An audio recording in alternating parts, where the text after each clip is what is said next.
भूमिका जरूर बदल गई है। अध्यक्ष के रूप में गणेश गोदियाल जी हैं और नेता प्रतिपक्ष के रूप में मुझे जिम्मेदारी सौंपी गई है।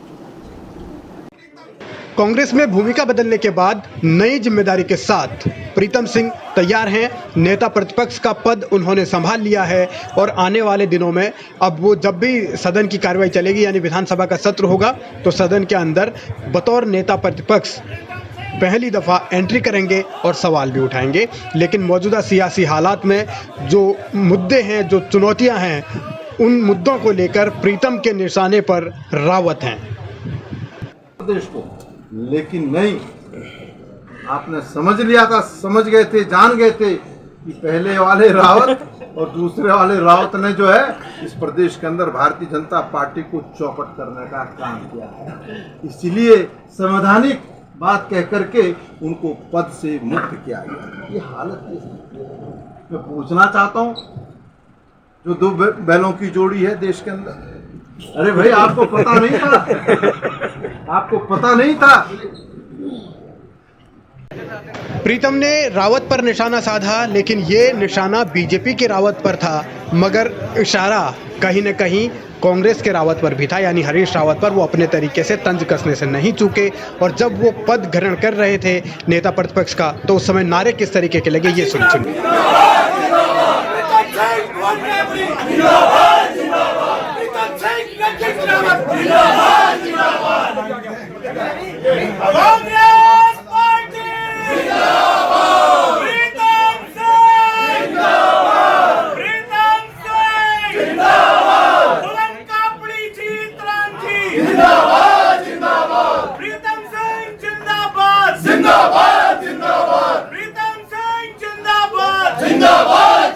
नारेबाजी के कई मायने हैं, मगर असल में लड़ाई चेहरे की है और एक गुट हरीश रावत को चेहरा मानता है तो दूसरा उससे इनकार करता है। इसी लड़ाई के बीच प्रीतम ने अपने चेहरे को भी आगे किया है और अपनी चाहत भी सीएम बनने की सबके सामने जता दी है। निश्चिंत रहिए, 2022 में कांग्रेस की आपसी है, इसमें कोई संशय आपको नहीं होना चाहिए।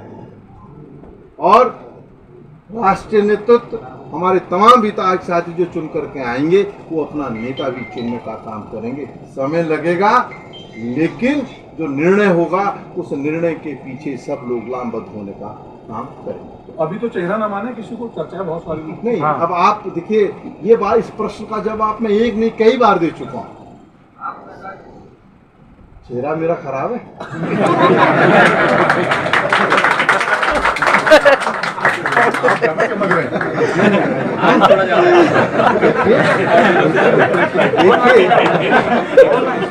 देखिए, चेहरे के परिप्रेक्ष्य में मत जाए। राष्ट्रीय नेतृत्व ने कहा है कि उत्तराखंड राज्य के अंदर कांग्रेस शामिल चुनाव लड़ने का काम करे। सीएम कैंडिडेट को लेकर कांग्रेस के भीतर झगड़ा है, इससे इनकार नहीं किया जा सकता। अब प्रीतम ने जिस तरीके से खुद के चेहरे को अच्छा बताकर सबके सामने रखने की कोशिश की है और हरीश रावत को चुनौती भी दी है कि वो भी इस लड़ाई में कमजोर नहीं पड़ेंगे, मगर हरीश रावत ने भी ये स्वीकार किया है कि कांग्रेस के अंदर झगड़े तो हैं। हम एक जीवंत पार्टी है, मैं ये नहीं कहूँगा कि कोई सवाल रह ही नहीं गए हैं, सवाल होंगे, लेकिन उन सवालों को हम बैठ करके हल कर लेंगे। और आप बेफिक्र रहिए, कांग्रेस की चुनावी संभावनाओं पर हमारे सवालों का कोई असर नहीं पड़ेगा। गुटबाजी की वजह से ही कांग्रेस को 4-4 कार्यकारी अध्यक्ष बनाने पड़े, जिसके बाद कांग्रेस की धड़ेबाजी भी साफ नजर आती है और हरीश रावत इस धड़ेबाजी के बीच ये भरोसा दिला रहे हैं कि वो ऐसा चेहरा है जो कांग्रेस को सत्ता में लाएंगे। आप एक बात जरूर कह सकते हैं कि आप ऐसे चेहरे से बात कर रहे हैं जो ये सुनिश्चित करेगा कि 2022 के अंदर उत्तराखंड के अंदर जो मुख्यमंत्री बने वो कांग्रेस का चेहरा।